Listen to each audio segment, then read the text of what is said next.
All right, guys, I just wanted to give kind of an overall breakdown on the field of 68 with full rankings from T-Rank and from KenPom, the two big analytical college basketball sites, and kind of talk about, who's the best 12 seed, who's the best 11 seed, who's the worst team in the tournament, things like that. And there's a lot of stuff I want to go over.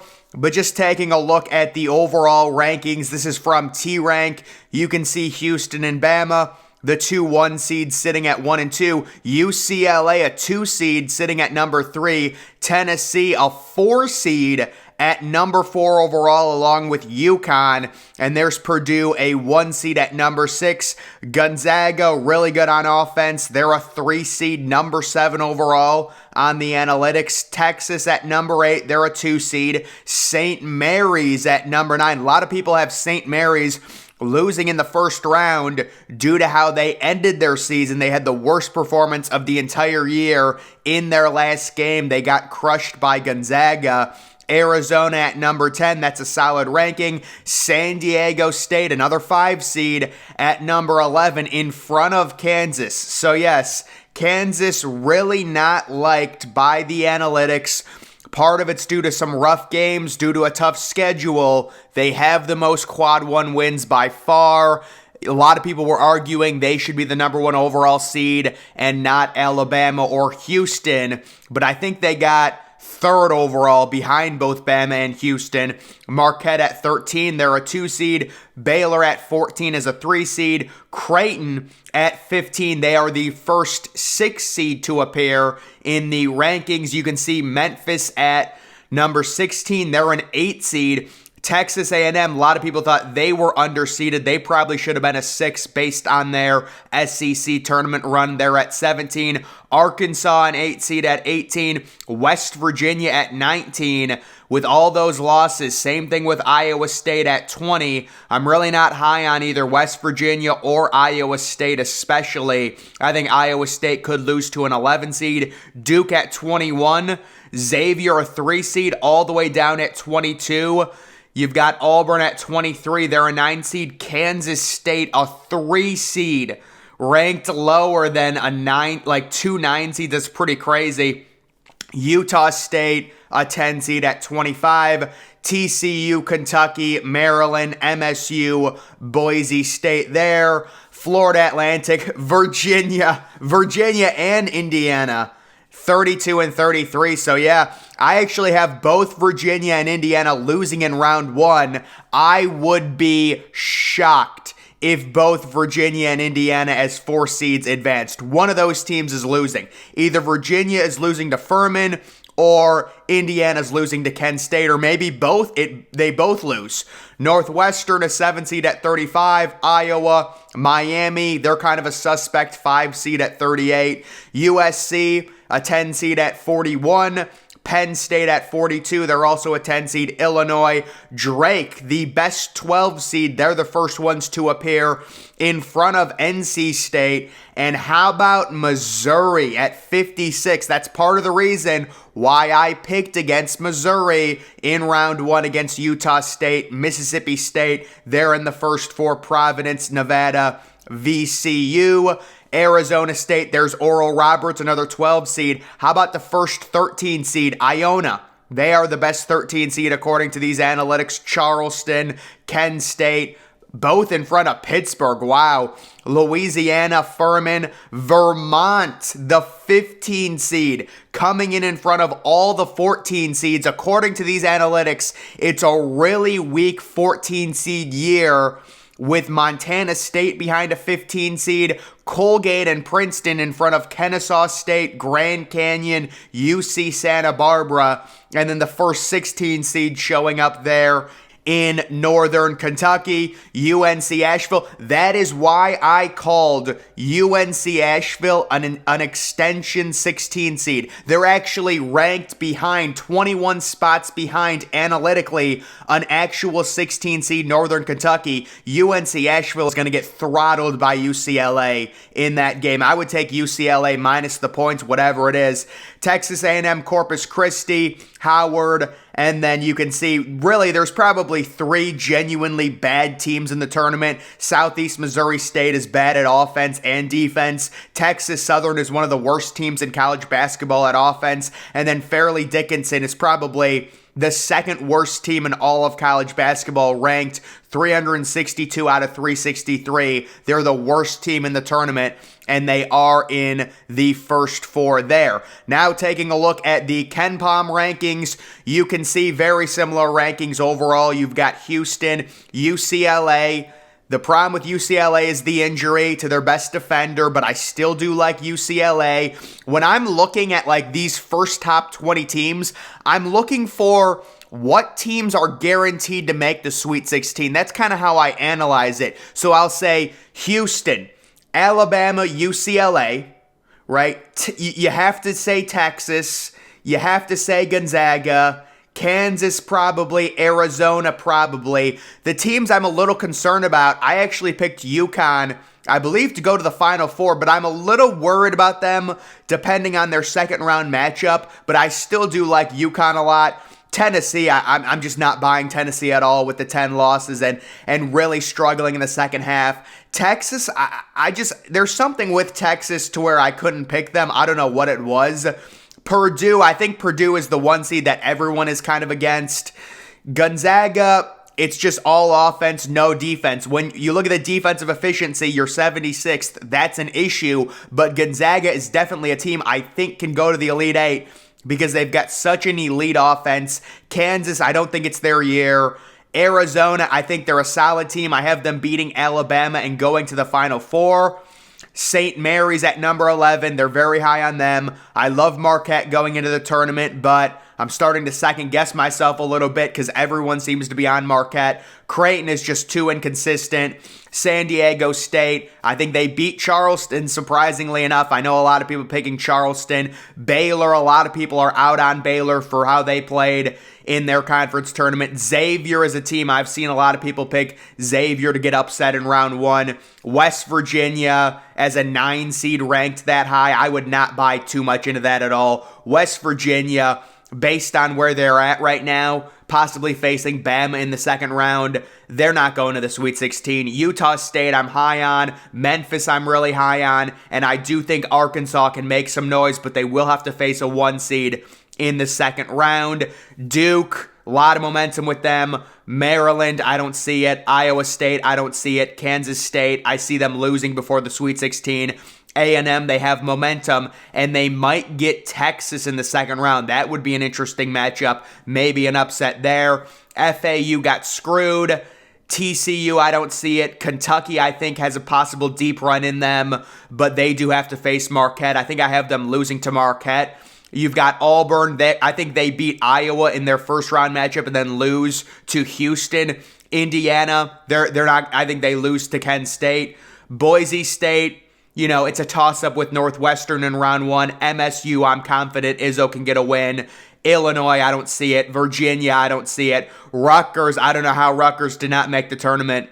It is just crazy. They've got the number 5 defense in college basketball, folks, and they did not make the tournament. And you've got 5 seed Miami of Florida ranked lower than them. And there's also Oklahoma State there as well, who didn't make the tournament.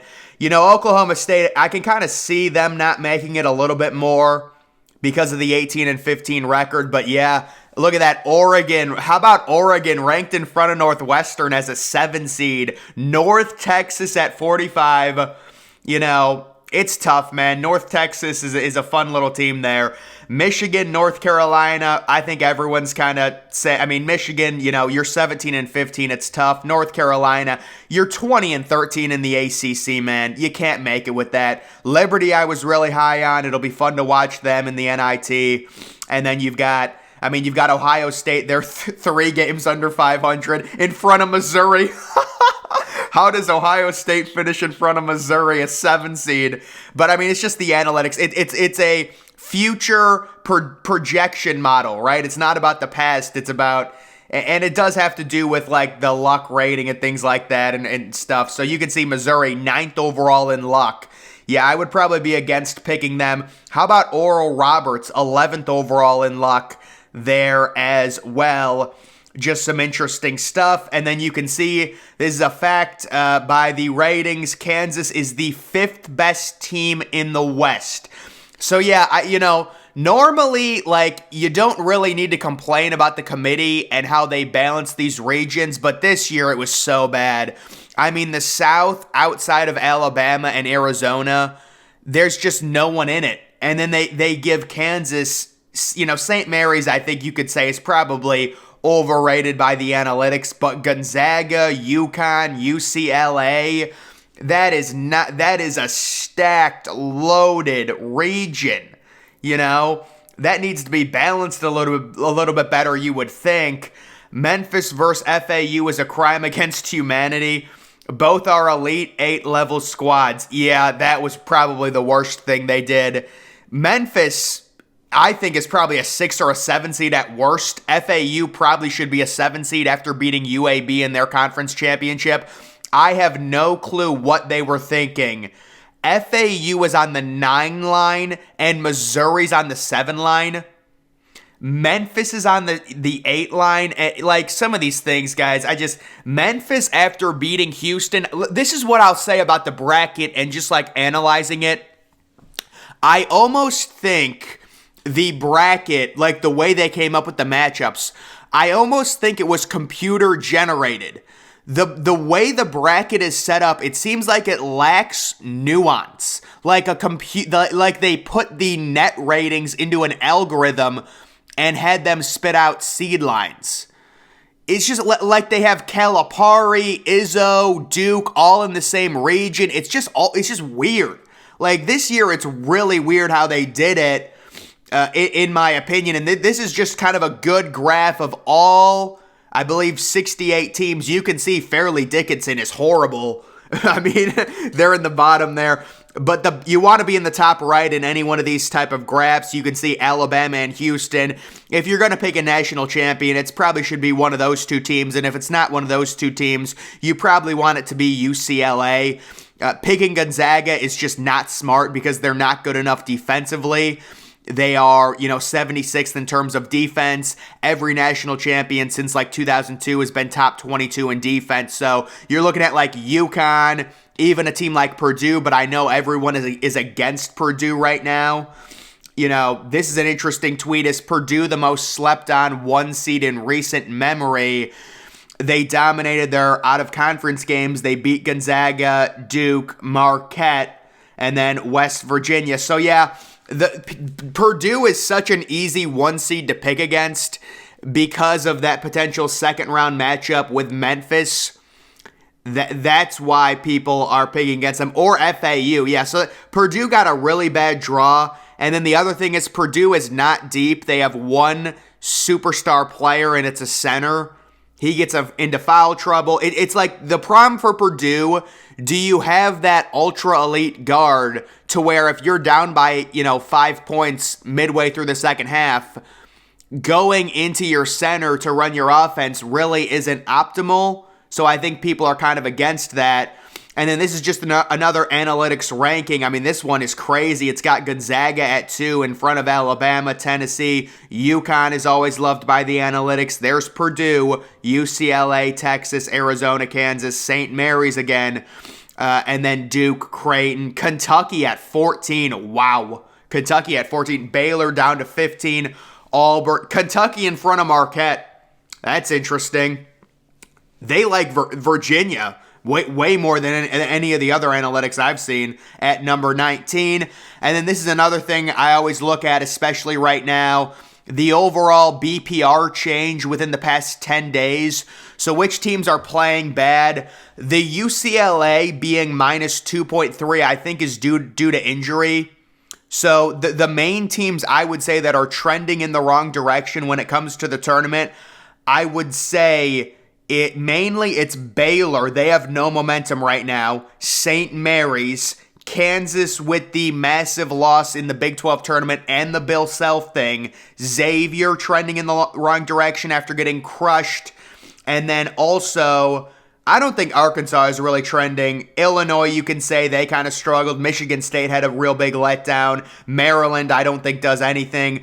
Teams trending up. I mean, Alabama, Gonzaga certainly trending up. Gonzaga crushed St. Mary's. I would say Texas is trending up after their win over Kansas. You would have to say, I mean, Duke is one of the hottest teams in college basketball right now. And then Memphis as well, beating Houston. They are certainly trending up and hitting their stride. These are just more numbers on the bracket matrix. The matrix did have Rutgers in 218 out of 229, 95% in its field. In percentage terms, this snub is only exceeded in the matrix history by 2011 Virginia Tech and 2007 Syracuse. It is also the fifth season in a row that a team has at least 90% of brackets and was not chosen. So yeah, I have no clue. Having teams like Mississippi State and Nevada over Rutgers, I just can't buy that. There's just more analytics to look at. This is the overall top 10 most likely champions. So they have Houston at 1, Arizona actually in front of Alabama. So I like that, right? Because I have Arizona beating Alabama. I have Houston winning the title. They have Tennessee at 4. I would disregard that, honestly. Gonzaga, yeah, I think Gonzaga is pretty smooth sailing to the Elite Eight. You've got Texas at right there as well. Kansas, the 1 seed all the way down. The analytics really don't like Kansas this year. It'll be interesting to see how Kansas does because pretty much all of the analytics are against them. There's Baylor, UCLA down on this, and then Kentucky, the 6th seed in front of like Marquette. Yeah, I don't see Marquette on here, so that is something that is very interesting as well. And then, you know what, let's just throw a bunch more numbers at you. These are more numbers. Who is going to be, percent chances on the Sweet 16, Elite 8, Final 4, national champion, Houston, Bama, Gonzaga. Man, they love Gonzaga recently, these analytics. UConn, of course, is always loved. Purdue is always 5th or 6th in these type of rankings. Tennessee is always highly thought of. Arizona, but you kind of look at that seed line on the left and you kind of look at some of the lower seeds. How about NC State, an 11 seed showing up in front of TCU? That's pretty good. And then you have like Auburn showing up in front of Xavier and Kansas State. Yeah, you guys, here are 2 teams not to pick to go far. That are 3 seeds, Xavier and Kansas State. Please do not pick them in your Elite 8. Do not pick them in your Final 4. They will wreck your wreck your bracket. And then another 3 seed. I'm pretty much against the 3 seeds, I guess. Outside of Gonzaga, I will say the other 3 seeds, which are Baylor, Kansas State, and Xavier, I am against them. I don't think they go deep at all. But that's just another little factoid there to look at. So, but guys, that's going to do it. Just bunch of random facts there for March Madness with the tournament beginning on Thursday. Make sure you follow me on Twitter. Link to that's always in the description. I'm, of course, the Depressed Ginger. Thank you for watching.